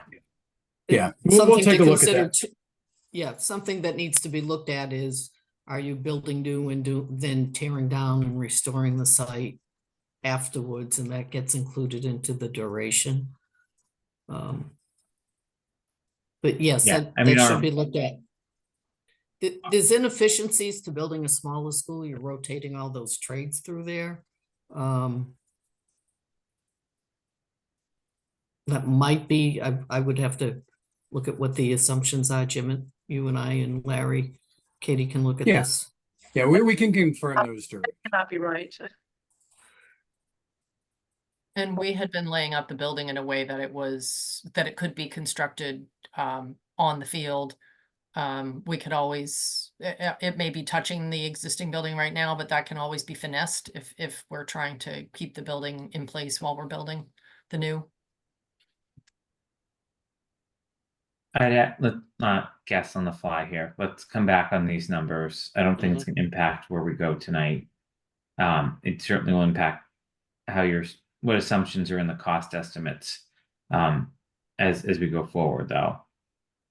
Mark, go ahead.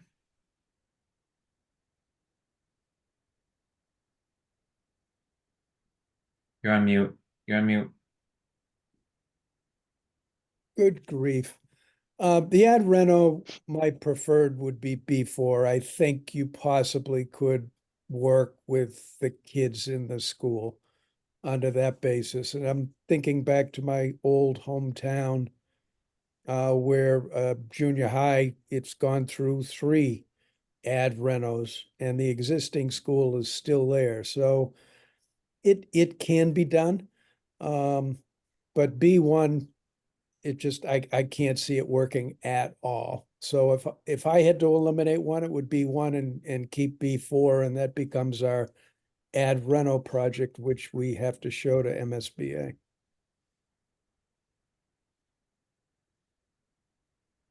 I will say I wholeheartedly agree with what Mark just said, and that's where I was trending.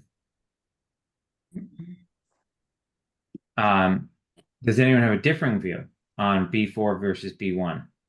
If we had to keep one. How much is it to keep an extra, just a hat? Or I guess I mean, not to do any more work on it, but to just keep it as, to show the public that, hey, somebody's gonna say, what if we just keep Neary as Neary and renovate it, right? It's always a question of, right? Well, that's $103 million. What's it cost new? Okay, only a little bit more. All right, well, maybe we should go new, right? I just don't want to lose it as the information for people to understand that question. I don't want to spend much time on it more than that. But don't we have that number as a comparison? I realize the numbers are going to change, but I assume if we got to a decision matrix at some point later on for the community to understand what we went through, and let's just say we reduced the square footage by 5,000 square feet between now and our final cost estimate. I'm looking at Arrow Street with this question. I assume your cost estimator would be able to come back and give us a new round number for comparison purposes, even if we've eliminated the number. I'm not asking them to go back through, but because we're using this kind of estimate per square foot, right? If we just change some of the structure, I imagine that's, I don't want to oversimplify this, but does that make sense to achieve what Andrew's looking to do, but also allow us to focus our time? You're talking about keeping option B1 and B4 and refining the numbers as we refine this. B4 being the real ad reno one that we look at, right? And we spend some time on that. B1 just being let's just have a, by the way, this is what this costs, kind of even basically what we have today, but not lose track of it, as we've looked at it and we don't think it's a good option number. So we can do that. I still say I'm with Mark. Let's do B4, C1, C4 as far as our official 3 we're going to look at. And we can always answer the question about B1 if it gets asked, which it probably will. Because people are going to be surprised that renovations cost as much as new. Yeah, I'm just looking at B1 now, and the basic strategy is we're keeping the existing building and we're adding a reasonably small addition for a new gymnasium and the auditorium. And so I think all the sort of difficult parts we were talking about a minute ago with phasing are still there. We don't have the inherent swing space of building an addition for classrooms that Mary Ann was talking about. And I think we can still work with the numbers and adjust them if we decide, for instance, that the auditorium is something we want to take out before we submit for PSR. And so we're pushing and pulling some of the numbers around in terms of giving you the cost comparison. But I don't see that there's a real easy way to keep the existing building at the 305 enrollment. To renovate, it's renovating you around your house. Yeah.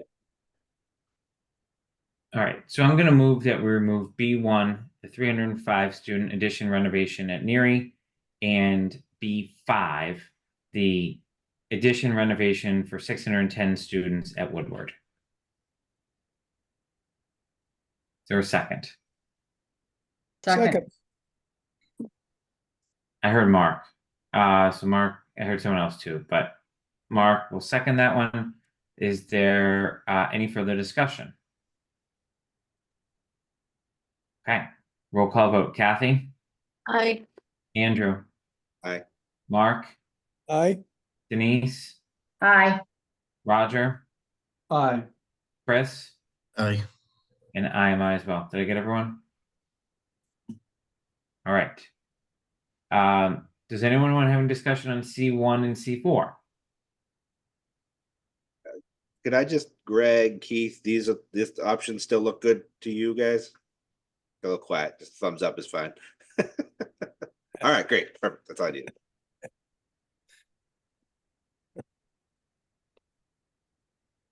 Okay. So I guess that brings us to Woodward, analysis of using for pre-K through 2 or some combination thereof if a 3 or 4 grade school at Neary. Obviously, I think we've now eliminated the 3 grade option, but I didn't know that when we made the agenda. So I don't know, Katie, is this something you want to walk through of what we need to do here if there's any action from the committee? Sorry, Larry, did you want to, I think you were brainstorming this topic. Sorry. Mostly if we kept a 3 grade configuration at Neary, we've taken that off the table. And so in the end, we're either building a new building for 305 at the Neary site. Woodward stays the way it is, and we're assuming for the moment that you're going to keep Finn operational. You guys get to decide on that. I don't, let me just, right, I don't know that there would be a decision in that point if you had a 2 grade school at Neary. Right. Keeping a 2 grade school at Woodward, Finn has to stay operational. Right. Larry, we're looking for help on what we'd have to do to Woodward if we were to move 2 and 3 to Neary and then move what's at Finn to Woodward, because it'd be little people. Yes, we can take a look at that as part of the C4 option or B4 option. But, excuse me, but that wouldn't be with a 2 grade school at Neary, right? It's the 4. It'd be a 4 grade. 4 grade school at Neary, right? Right. Okay. Roger, we're just assuming we've got to do something to Woodward to accommodate pre-K 1 and 2 because they're Right, with a 4 grade school at Neary. Correct. That's what you're saying. Yes, I agree. we don't have that cost built in here, so we're just trying to get that cost added to this so we don't forget about it. As a sort of master planning approach to what happens at Woodward. Yeah, it's like a separate line item, right? Oh. This is what we're doing to Neary, add reno, all new, and there's this incremental extra little piece that we need to do to Woodward. That's another cost. Yeah, I mean, yeah, let me put it more bluntly, right? Like if Larry, you do some analysis and tell us it's gonna cost $10 million to retrofit that school to move students from the existing students at Finn to that building to meet the educational needs that they're used to right now, like that's a huge factor to our decision as we move forward. Sure, got it. Yes, it is. So you'll coordinate with the district if you need any information on that, correct? To be able to inform a Yes. view for us. Yes, we have the Woodward drawings. We have a pretty good sense of it. But yes, we can coordinate with Greg and or Keith if we need further access. Okay. Let's go to the next, which is review of square footage. Listen, you do want to have a quick conversation about C1 and C4? I thought that's where. Well, all we're voting to do is remove, and no one replied when I said, does anyone want to talk about C1 and C4? I'm happy to go back to it. That's okay. Does anyone want to remove C1 or C4 from consideration? Let's go there. All right, so we're basically giving Arrow Street and Skanska their homework on that one. Like the only difference is what do we want to see in a C1 or a C4? That's a different story. As to, I'll call it your scenario that you'd like to see. Well, just in general, like from C1, I'd like to see 2-level configuration for Neary versus just a 1-level configuration. So we could maybe take out the wetlands area and move it closer, so something like that, right? Mm-hmm. Right, the C1A, C1B, that kind of piece. But we can talk about that at a later meeting, but. And that would Yeah, only I be think- relevant if there's a cost difference to them, right? At this point. Because we'll have the ability through further design, right, Larry, to inform some of those decisions, but I know an elevator costs something, but like those Yeah, thoughts. I guess our strategy had been on the 305 that it was a 1 floor, and the call it 610 now would be 2 floors, 2nd floor of classrooms, and we could look at pulling that back and saying, okay, is it 2 floors, and does that reduce our footprint on the site? That was kind of my thought, Larry, is to get out of the 200-foot buffer with it. You kind of could with a 2-story, and does that alleviate some of the concerns or problems you may have, et cetera? Just play devil's advocate. Some efficiency of the foundations and. Right. Usually a Gradual 2-story steel building to- is more cost effective than a 1-story building. And I'd like to see an amount given to Arrow Street that we'd say we want to spend X on the 2 grade, X and Y on the 4 grade, and what would you have to do to where we are now to get to there? What will we have to take out? So let's go to the square footage discussion, because I think that's a perfect segue, Kathy. I knew that, Jason, that's why I did that. Okay.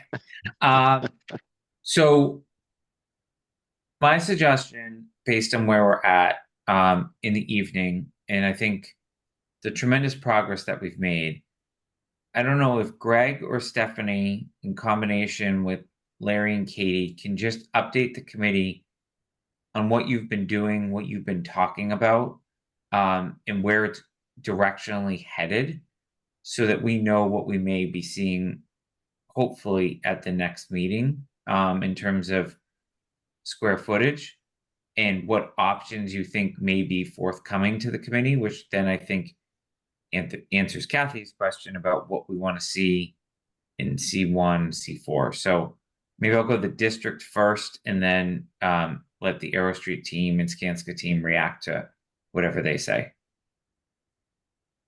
Sure, I can start and Stephanie can add any detail that I'm missing. So last week we did meet with Arrow Street and Skanska and reviewed the space summary spreadsheet. And we spent a lot of time thinking about the educational plan and looking at certain spaces and spaces that we felt were larger than what we truly think we need in order to meet the plan. Those were in the areas of some office spaces, some special education spaces. So we were able to winnow down some space. And I think we have some more work to do without impacting educational programming. So keeping that at the forefront and center of what we're trying to accomplish, but also trying to make sure that we build an efficient building that is not oversized in certain spaces. So as a result, we were able to reduce some of the square footage, but need to continue to work on the details. Stephanie, if there's anything you want to add. No, I think that is a good summary. Greg, have you left the auditorium in for now for both of them? So we have a couple scenarios in terms of all of the music programming. And we talked a lot about the auditorium. And then if we didn't have an auditorium, what space we would need to add in to make sure that we have adequate space for a music program, because we're counting that auditorium space as part of our music classroom space. So we did create a scenario where that does come into play. And also we talked about potentially having it as an adult. I think Jason mentioned this. And if it does go away, then we'll need to add some additional space in the design for the music classrooms. And Greg, I think one of the scenarios or thoughts I had is that maybe that auditorium could be in that piece of Neary we would keep. And it could be kind of a shared either town or just a school facility there, but using, say, the existing gymnasium space and converting that into an auditorium or something like that. That's kind of some of my thought process. Yep.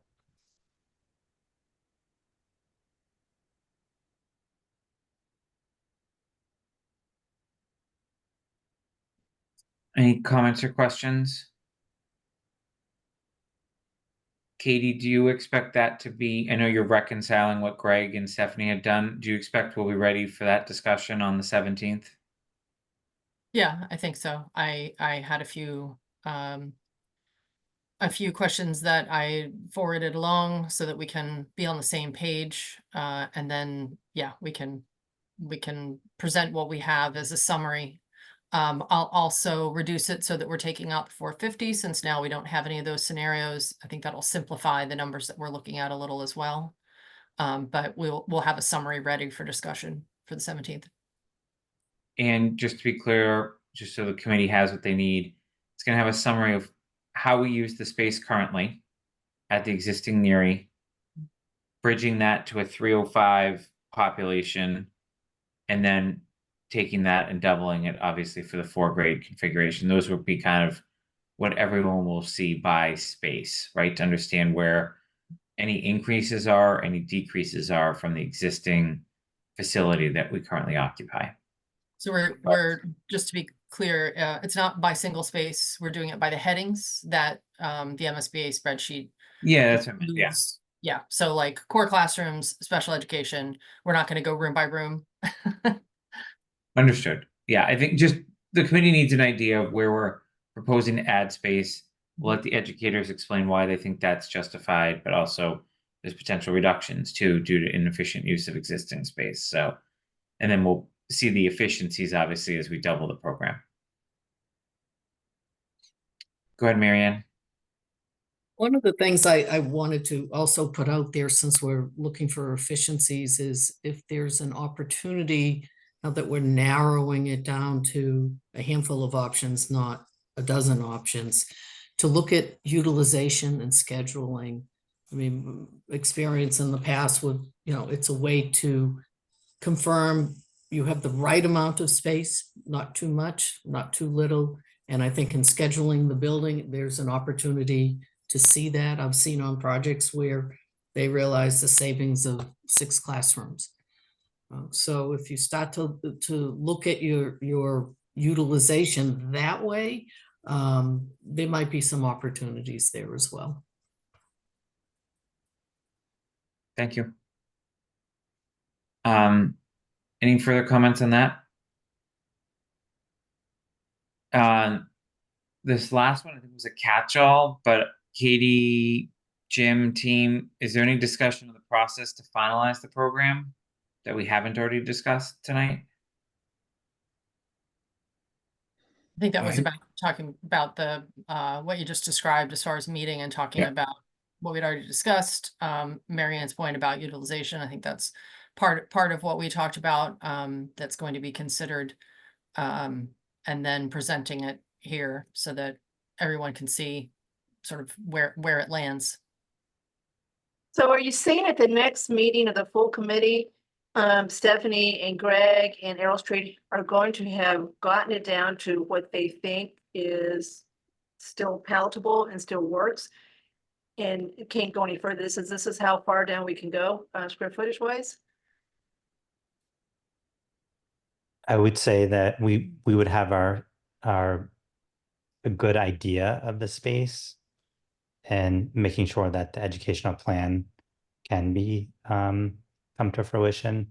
That doesn't mean there'll be other alternate opportunities for even further efficiencies that we may identify as we move through the process.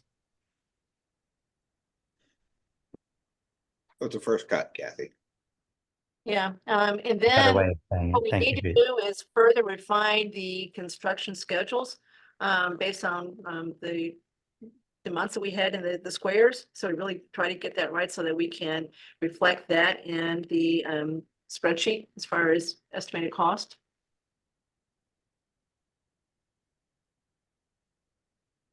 One of the things that we were going to talk about, and Kathy, I believe you had asked about it in the past, as we're looking at the remaining options, we are going to have a matrix that has a few of these points in it for consideration. So the overall budget would be one, construction duration would be another.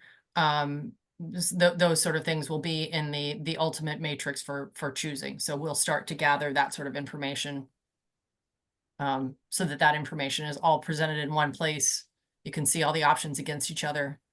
There are, pros and cons to all the different options, whether or not there's swing space, those sort of things. So those will start to populate the matrix. So can we start to see a working draft on how that will evolve? So it can evolve, right? But I think to Kathy's point, what do we have, 4 meetings before potentially a vote, right? Just so we can see, right? There may be something in there that Andrew wants to see, or Kathy wants to see, or Denise wants to see that you're not all don't have quantified. So can we we'll have that as a standing agenda item moving forward, given I think we did our job tonight, trying to narrow our focus a little bit. Yep, we'll have that between us and Skanska. We'll Yeah, work together. yeah, we Yeah. currently have a draft. Yeah.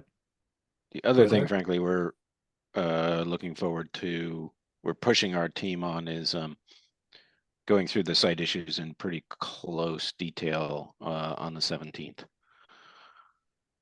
Because Yeah, I think- clearly there's a lot of concern, and we share your concern about the site issues, and we want to flesh out as much as we can by then and then identify any additional information that we're still hunting. Yeah, so Larry, I think to dovetail into that, like we're designing a school, right? Where the boxes, this is the size, the square footage we need. Yeah, we've obviously talked about, my concerns about the site itself, but I think leaving the door open of taking this square footage in these boxes and putting it someplace else. That door still needs to be open in case or window needs to be open in case we find out that the current Neary site just isn't a good one for these boxes to be placed on. Right, so it still needs to be some work done on that to feel very comfortable that this site is where we want to put these boxes, and then move forward. And if it's not, what are our alternative options?